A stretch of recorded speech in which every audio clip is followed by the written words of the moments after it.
Welcome to Allie's Attic, where you never know what kind of surprise you'll find in my attic. I'm your host, Allie, and today my surprise is, and I'm praying I do not get her name wrong. She is the songwriter and first lady of London's Laughing with the Raindrops. Please welcome Virginie Lecour Thibault. Did I say it right? That sounds great. Okay, good. Hello. Hello. How are you? So you're a natural linguist. I'm very well. How are you? I am good. Actually, one of the things I learned from radio is when I ask people how to pronounce it, I write it how it sounds. Mm-hmm. And I don't know, it's just a trick in radio that I learned and it works. Thank God. Yep. All right. So your music is unbelievable. The members of your band, like, I don't even know how many. I know there's three at the heart of it. But there's so many other band members and collaborators, and it's just incredible. So basically, tell me your journey, Virginie, and it can be your journey until you met the band, and then we'll incorporate all of them in there, or just your journey with the band, however you want to do it. Well, I think it's all one same long thread, really, because my personal story is pretty much my musical story as well. So I'm not a professional musician, so it really is my life story, if you see what I mean. Mm-hmm. How far do I go back? Probably childhood. Yeah. If that's okay. It was very difficult. My parents were divorced, and I lived with my mum, who was a wonderful woman, very strong. So it was the late 60s and 1960s. And she was her own woman, she just raised me on her own, and she was a nurse, a very, what's the word, very highly ranked, like head of department kind of thing, Okay. and Mm-hmm. And she worked very hard. She worked a lot, but she also looked after me when she had time. And I learned the piano first, and I also went to dance classes and all sorts of things. I did gymnastics. I was a bit of a hyperactive child. Well, I was just a very busy child, a bit like children are today, but when I was a kid, it was quite unusual to be doing so many activities, but that was a way to, that was my mum's way of keeping my mind engaged in something while she was working, So anyway, so I grew up, my young years were actually quite happy. I was surrounded by love and beauty and music, and my mum listened to lots of music all the time. There was always music in the house, and occasionally I'd go and see my dad, who had remarried, and with a pretty nasty woman who was giving me a hard time. So on one side I was a very happy child, and when I was visiting my dad it was a bit more complicated, but then the tragedy happened. My mum died. Oh. And I found her. So. Oh my goodness. That my life completely changed, and I was 10. So and I had to. My mum had just got me a grand piano for my 10th birthday, and I had to not only leave my house where I lived with my mum, and I had to go through this hell of not having her, but also I had to give up all those things that I like ballet and the piano and everything I did that made my life interesting. Oh my God, Virginie. I Virginie. had to give up. So it was pretty tough, really. And my stepmother was a witch, really. Oh, in sort of geez. fairy tales terms. She was a witch, and I became a bit of a Cinderella. But anyway, that's the miserable stuff. Then I took up the guitar when I was in my teens, and that was good because it helped me cope with the grief. And I wasn't allowed to mourn my mother ever. I was told to forget about her, and, I had to sort of pretend nothing had happened, and which was really hard. But then, having the guitar was my salvation, and just retiring to my room and learning, pieces of classical guitar and listening to songs and working out the chords of, bands like The Who, or Yeah. just basically music was my safe haven, if you like. And then it just, it was okay at school. I had good friends, and it was kind of manageable, and I sort of started university studies, studying English language and literature. And when I got to the second year, I just could not be in France anymore. I just had to leave and live my life. And I decided to go to England because, well, first, at the time, London was really the capital of Europe for pop music and rock and groovy life, really. And also because I had been to England a couple of times on school trips, for a week or two, and I really, really found that people were welcoming there and much more gentle with me. And, well, it was easy to do better than my father and his wife, but I just thought England is the place where I want to be, and so I left and settled in London. And it was very hard because I didn't have a penny, but I made a lot of friends and just kind of gradually worked my way up and got a job and got to teach French, and all this took years, but I met those wonderful people, Alex Keane and Gabriel Keane, and this is where the musical journey really started. So I was 22. That's very young, isn't it? 22. And we started, just doing gigs, and they were obviously much more accomplished, and they still are much more accomplished than I am, and they are professional musicians, but we just had so much in common, really, in all aspects of life, not just the music, but, the sort of bohemian lifestyle and political ideas, and, everything was, we were very, very close. So, we formed various bands, and one of them was a 13-piece jazz band that included some free improvisation. And we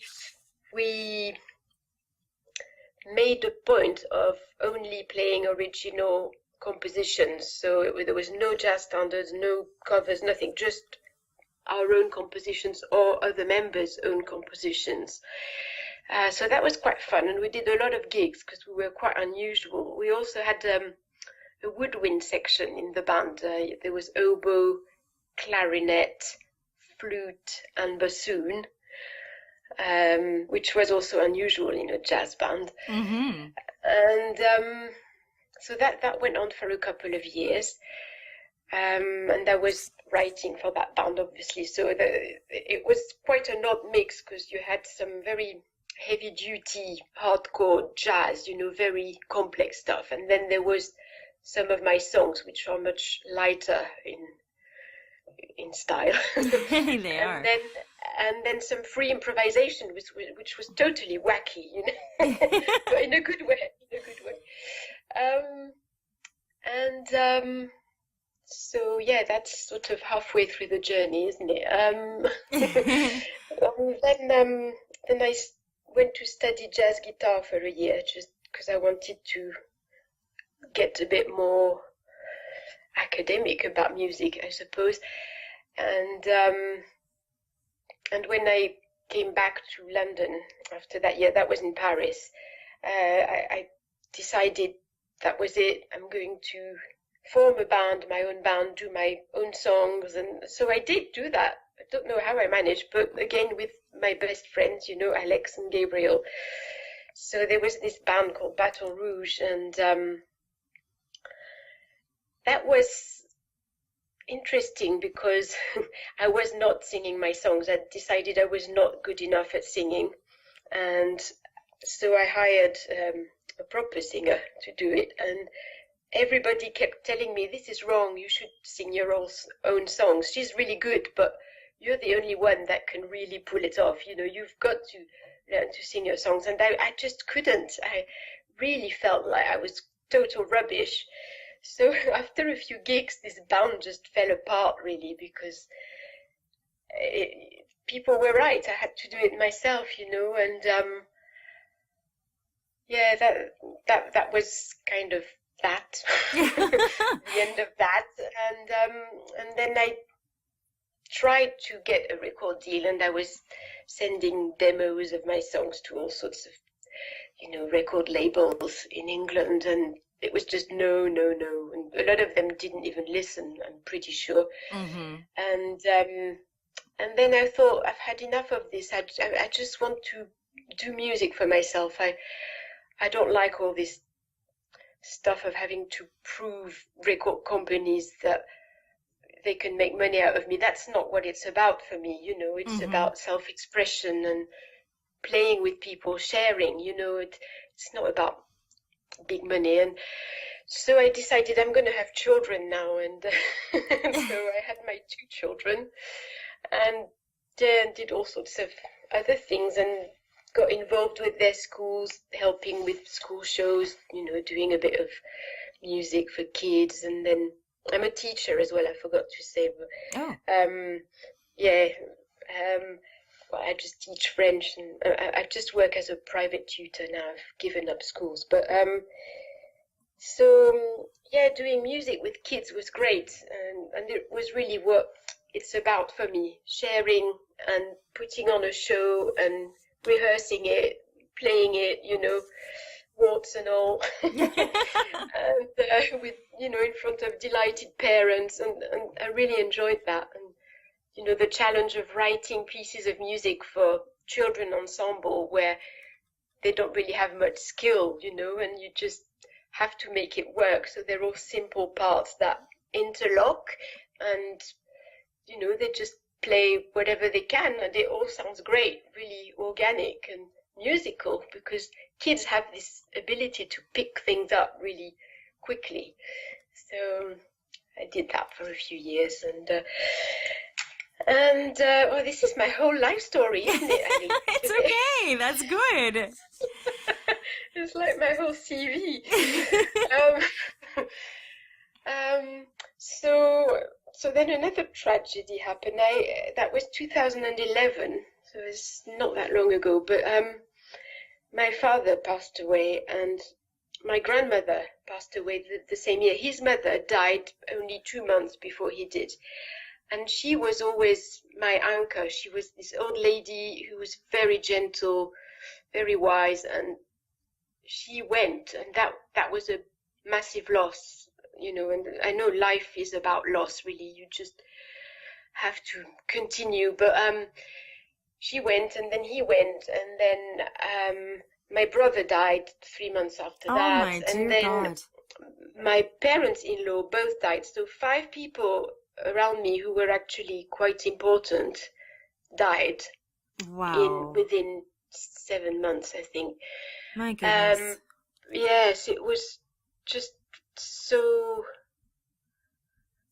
I don't know how to explain it. Well, just that feeling of loss, and also the strange thing when someone dies, it always brings me back to my first loss, which was when I was 10, and Yeah. so it's sort of going through that again, and all this mourning, and that's when I decided I've got to do my songs again. I've got to do my original idea again, and I got together again with Alex and Gabriel and said, right, I'm going to do an album, So we started doing a few gigs, and, we're slowly working towards this album, and then finally it was released last year. But I kind of feel I've got back to who I really was, It was really an interesting journey, how you are somebody, and you're kind of you think you know who you are, and you kind of do all sorts of things which are getting you away from who you really are, and you Mm-hmm. get kind of distracted, and it's not necessarily a bad thing because it's just another journey, another self-discovery, but somewhere else, Mm-hmm. other aspects. I mean, having children is a wonderful thing in itself, so I wouldn't regret that, but it feels like it was a different part of me that I had to live with, and it's quite amazing, really, how you have a daughter, don't you? You said Yes, I in have your a interview, yeah, I have a 31-year-old daughter, a 12-year-old grandson, and an 11-year-old granddaughter. right? You have Yeah. grandchildren as well. Wow. Yes. Yeah. So yeah, I'm sure you will agree with me that when you have children, you suddenly discover you're capable of so much more love than you even thought you were capable of. I don't Oh know my about you, but God. Yes. I Yes, well, it's I'm doing all this for this lovely little. yeah. How can I? I never thought I was capable of this. This is wonderful. As And soon as I'm they waking put, up 3 times a yeah, night, but yeah, it's you go okay. through I it keep all. it You with go love. through it all. It's all in the name of love. As soon as they put that bundle in your arms, your heart's gone. It's you. No, You've just handed it over. It's just the most. I can't even. I'm getting all teary-eyed. I can't even explain what it's like, and you know exactly what I'm trying to say. It's just I know, I the know, I most know. emotional thing and most beautiful thing I've ever gone through in my entire life. Okay, you keep talking because I'm crying. Ah, good Lord. Okay, go on. Oh, so yes, yeah, children. This is kind of almost more important than, I mean, not almost, it is more important than anything. Hmm. And it sort of grounds you as is that the word? It makes you feel, no, not grounds, it makes you feel um, like it's your role, really. That's what you're here for. Yeah, that's why you were put on That, Earth.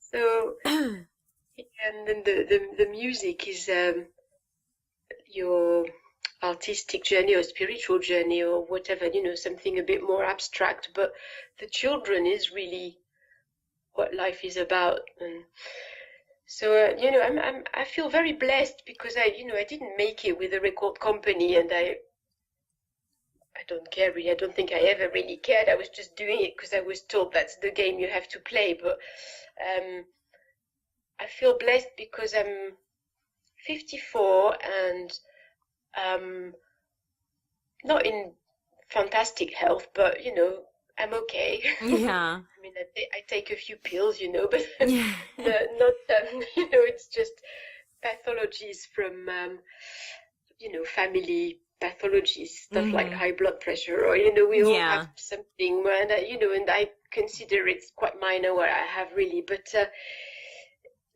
yeah, and I've released this album, and I intend to make another one in the next year or two, and I've got wonderful children, and so in spite of all the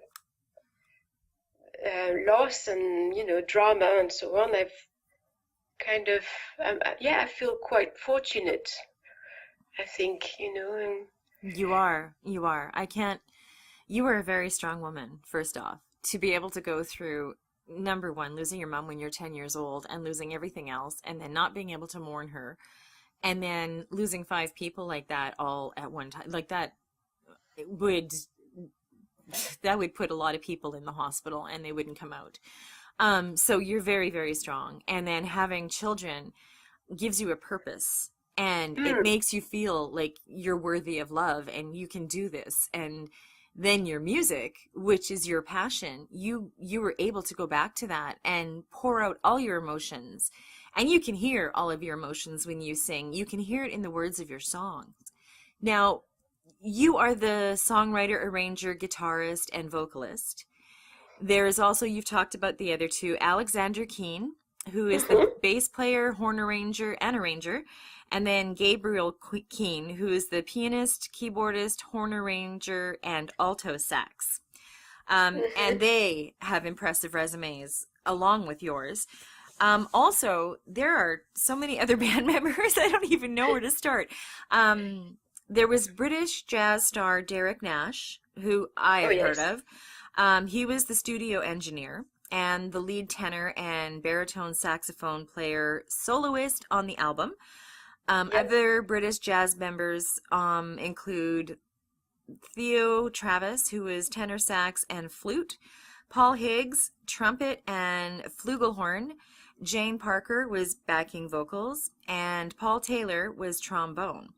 And Mhm. added all to that, the Princess of Soul, Makita Carbon, and Chantel Adow Hamlin deliver strong, soulful backings and some ad-lib. And you also had two guest lead and soloist guitars on two tracks, David Underwood and Neil McBennett. Now, some of those names are absolutely amazing, but you guys are amazing, period. I love your songs.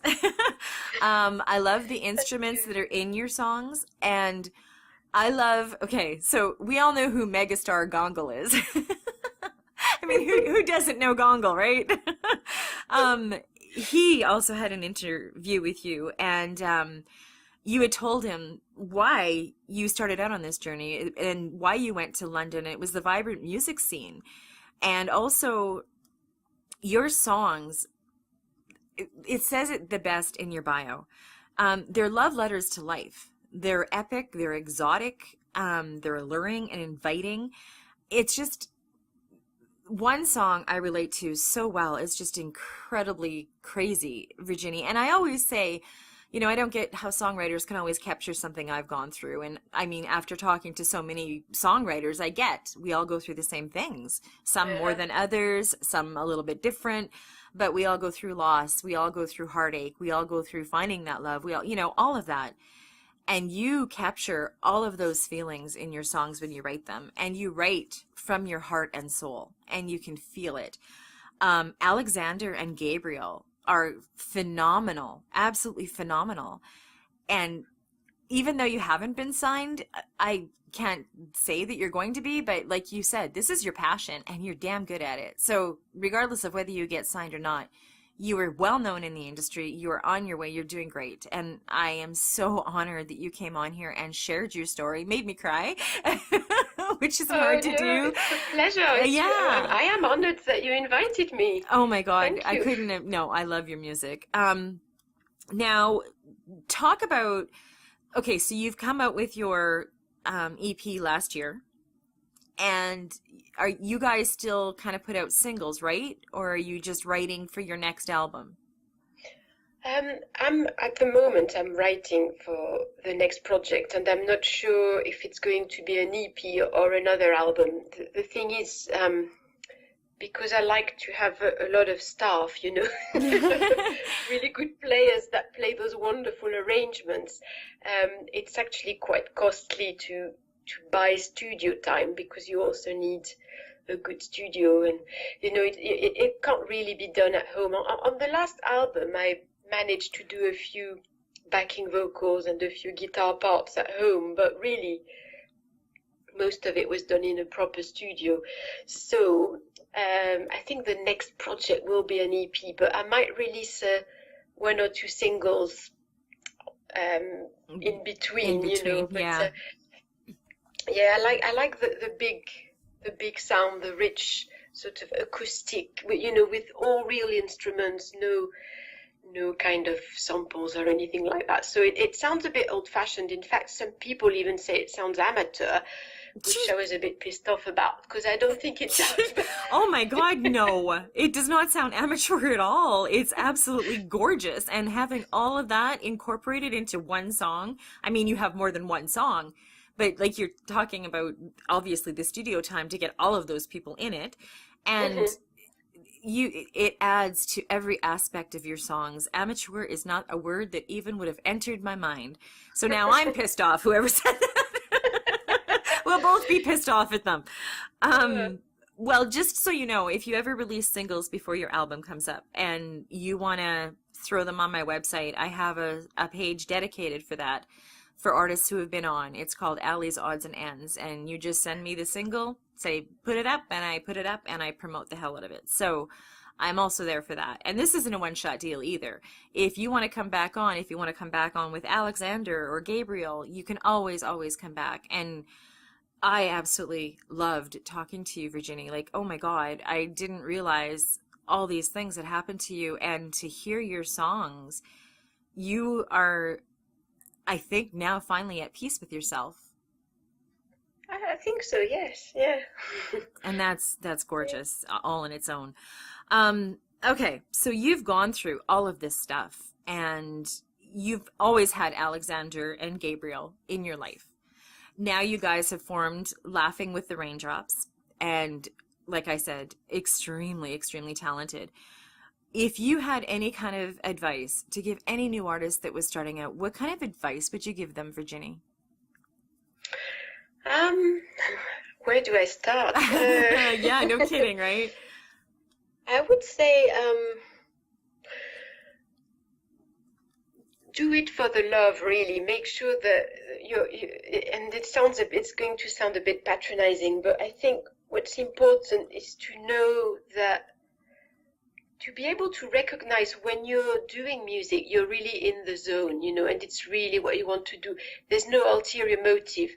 You hear sometimes kids who say, and I know it's a joke, because if you do music, it's because you enjoy it, but they will say that they took up the guitar because you can pull girls, Yeah. Or and I think there are a few kids who are attracted to the musician thing because it gives you kudos, or it's a nice image and it attracts the girls and all that. But so I mean, this is a bit silly, but what I'm trying to say is the motivation should be that you have your flow. It's your flow, you're doing it because when you're doing it you forget everything else.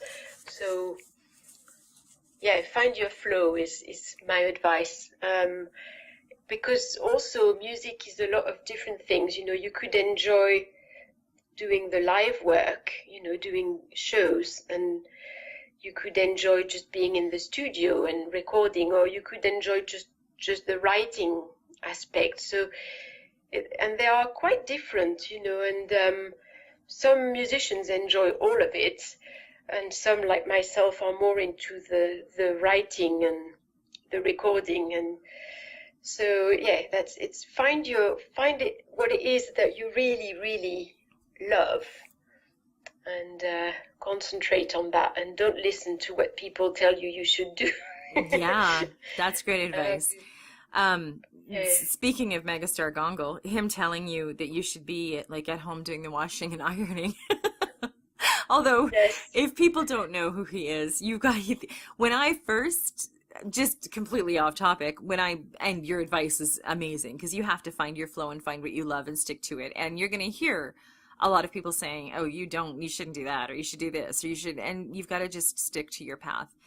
Mm-hmm. And I love that you gave that advice. Now, Gongal he is in the UK. He has that sarcastic, crazy humor.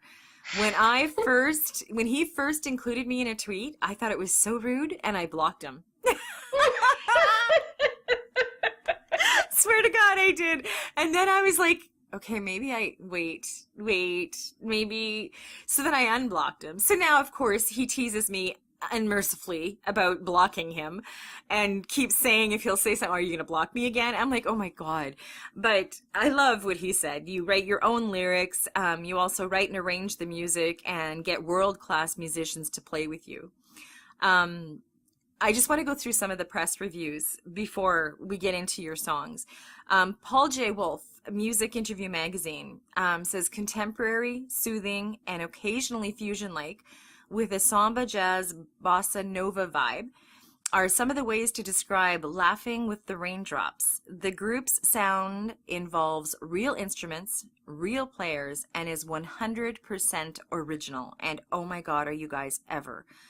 Lakeisha Skinner, Clef Notes, what a beautiful portrait Laughing with the Raindrops has painted with Afro-Caribbean infused tonalities, image-evoking lyrics and variant instrumentation that just flows with balanced harmonies, free vocals, octaves, and scales.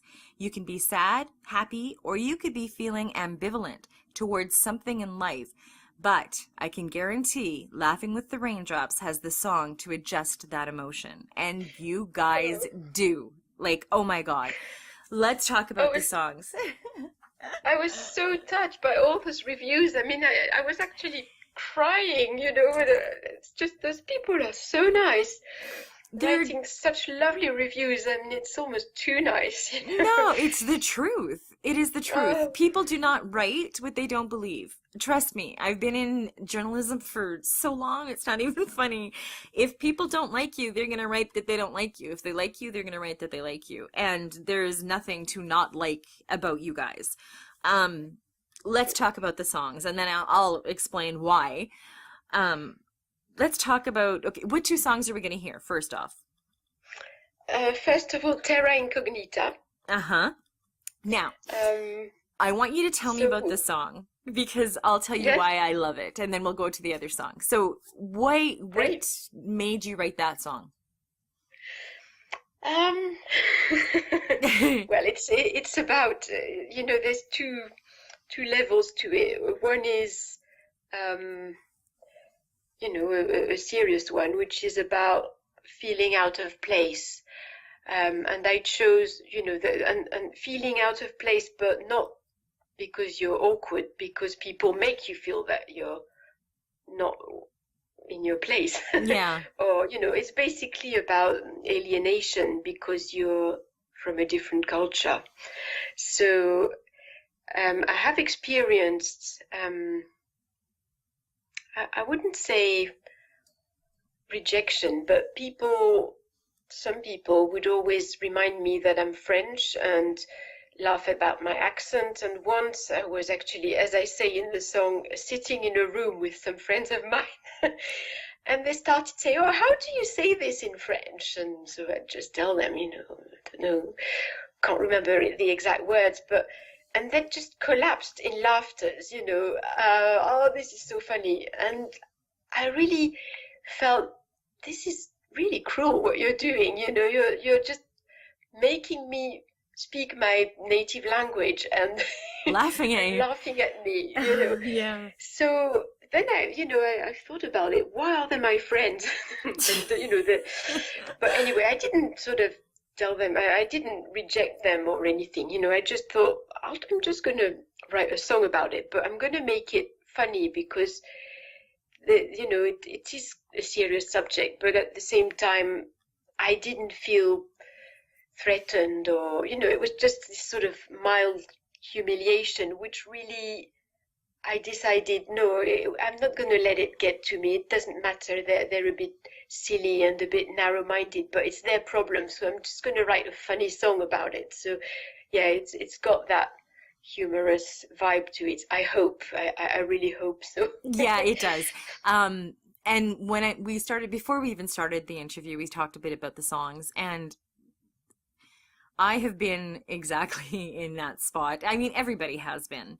I was always ostracized because, unfortunately, my childhood and the most of my adult life was always, there was violence, always. Not coming from me. I was always receiving it. But I got alienated. Plus, I alienated people on my own because the last thing you want is to somebody tell you that you're doing the wrong thing and what are you doing and blah, blah, blah, because you get caught up in it and you don't even realize. But the first few lines of that song caught me because it is feeling out of place and feeling like you don't belong, and, you know, are your shoes too big, are your trousers too high, like just the words. But it is funny as well. But I really connected with that song when I listened to it. I absolutely love it. That's good. Now let's talk about the other song. So the other one is Hideaway. Mm-hmm. Well, actually, it's not that dissimilar. It's again about feeling out of place, or rather feeling. So I don't know actually. Hideaway. Some people say, "What is it about?" I don't quite understand. So I'll explain just to sort of make sure we're all on the same page. Hideaway is about the anxiety of connecting with people, particularly in a romantic way. And this is very personal because I find relationships really difficult. I can't handle them, you know. Romantic ones, I mean, I'm good at friendships and I'm good at parenting, but romantic relationships I find very, very hard. And when I was having therapy, my therapist said to me, "Well, you don't have very good templates." And I thought, yeah, okay, yeah. Yeah. So, it's true. It's true. Yeah, what can you do with a childhood like that, So anyway, so Hideaway is about this thing of, oh, this person loves me and I love this person, but do they really? And oh no, actually they don't. So, oh well, yeah, I was right to be wary. And it's all about the anxiety and the like being scared of getting involved because it's bound to go wrong. It's bound to turn sour. And of course, in the song, it keeps going wrong. Each encounter, it goes wrong for one reason or another. So, yeah, and I don't know how clear it is because it is a bit cryptic the way I've written it, because the you is actually a different person in each verse. It's a different character. Mm-hmm. They're not actual real story. They're not real people in my life. It's just, imagining this scenario of 3 different encounters and how it doesn't work because the narrator is full of anxiety and just wants to hide away from it all. And it's a beautiful song. Thank you. So you relate to that? Yes, I'm going to try doing this without crying. Talking about templates, my mother is absolutely amazing. She went through 16 years of hell. I'm not going to cry. How she survived, I don't know. But I grew up with a very, very mean, abusive father. And unfortunately, girls get caught up in, they want that love. They want their dad to love them. And they start looking for it elsewhere. And they keep picking the same type of guys. And it's called the abuse cycle. And it's very, very hard to get out of. And it was my mom. I can't do it. That helped the last 3 years because she broke it. Her husband, my stepfather, I wish was my father. He's absolutely amazing. So I had to change my templates because I have been single now for 3 years purposely. And I'm now starting to kind of see somebody and I'm terrified. I am absolutely terrified. It's going to go wrong. He's going to be mean. He's going to hit me. He's going to, you know what I mean? So I caught all of that. That's what I got out of the song. It brought me to, it's facing my fears. And that's what it kind of is. You just want to hide away because if you hide away, you can't get hurt, right? That's right. Yeah. Nobody can find you. You're fine. So I love the song. Now, the 2 songs I love, period, they have a saxophone in them. Saxophones make me melt. There is just something so sexy and romantic about a saxophone. I can't even put it into words.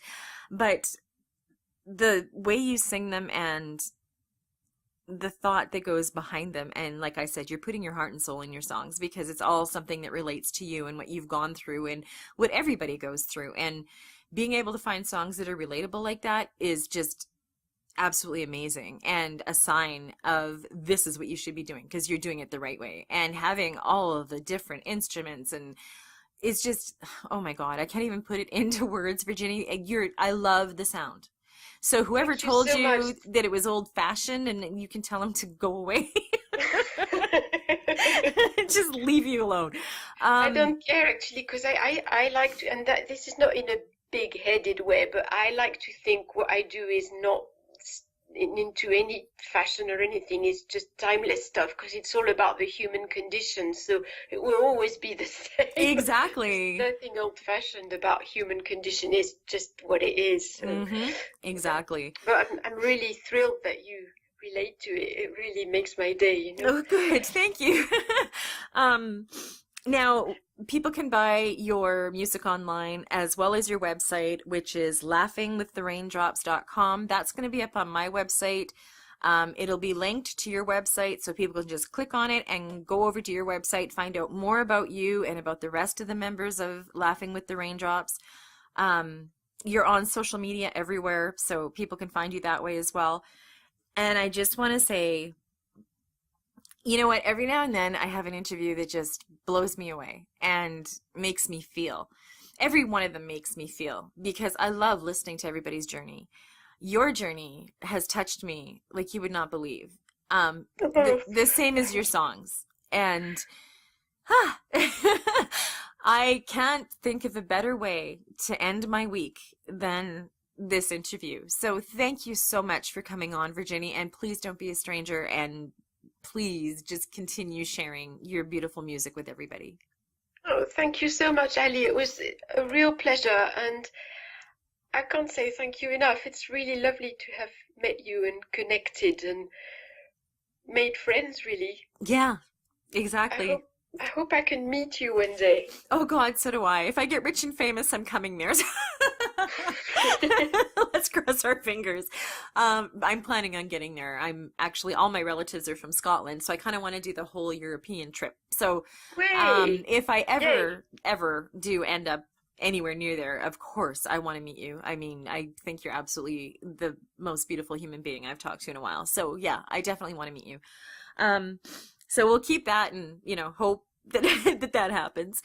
In the meantime, like I said, any singles you want to throw up, if you come up with a new EP, album, whatever, I'm always here. And that's why I'm here, is to support amazing musicians like you and also invite them into my life, which is just beyond amazing. So I'm glad that you were part of my day today and a part of my life. And thank you, thank you, thank you for coming on. And likewise, I'm really grateful for this hour we just spent together, or whatever it was. And yeah, and keep in touch. I'll tweet and send you little messages and so on. And Okay. thank you. Thanks a million, Ali. Thank you very, very much. Oh, you're so welcome. And thank you for joining me on Allie's Attic. Keep checking my website because you never know what kind of surprises you'll find in my attic. Cheers.